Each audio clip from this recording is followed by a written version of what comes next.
Yeah, eggs are interesting because the macros aren't as good. The macro breakdown isn't good, with the fat being almost completely equal. Yeah. It is one of the most versatile items on the entire list, though. Yeah.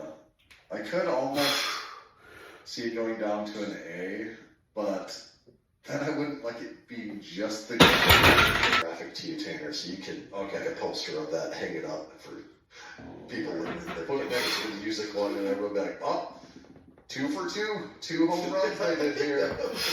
These guys know their tier list. They'll put that on the door at the gym. People be like, yep. And so I don't put my knee sleeves on until after I take 315. And right. So I go and I put these things on for the first time since the meet last year. 86 degrees in the garage, which came out of nowhere. I'm not used to either. Yeah. And so I start like, no, I'm just going to start this whole thing over. Really annoying, but we're going to do this. And as I start going things over, I'm like, no, I'm finally realizing I actually have tweaked my back. Like, it's very frustrating, very annoying.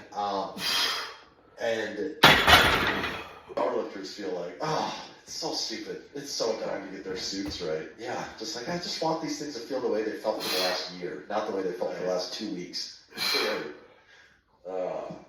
So not as good of a training update overall. No. I still might be able to salvage a bench day on Saturday. There might be a chance there. I can just bench with more of a flat back. Like, that's not... You cling to those backward ways in which you will not ordain women. Now, I'm sure they don't say it in such a mean-spirited way as I just did. Tut, tut, tut. Tut, tut. It looks like me.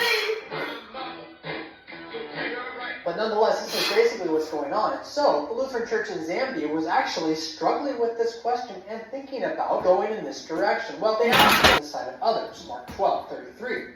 Mark 12:33, huh? And to love him with all the heart and with all the understanding, with all the strength, and to love one's neighbor as oneself is much more than all whole burnt offerings and sacrifices. It's true. If you can keep the law of God perfectly, then you would indeed be perfect. Still don't see the difference between this being a religion and a relationship. You're still studying a really honest question. I have a lot of friends lately that have been saying it's not a religion, it's a relationship. Can you touch base on this issue? The answer is that they're not listening to good preachers nor reading good books, and most especially they're not paying very close attention to the Bible, because the Bible doesn't ever say that. The Bible does not pit the Word of God against faith, which is basically what you're doing when you say it's not a religion. That means hearing the Word of God over and over again, or what? It's a relationship that is, I believe in God somehow. And what they really mean is that my belief in God, which is my faith, which is actually my emotions, not my trust in the Word of God itself, but my emotive feeling of God's presence, is the proof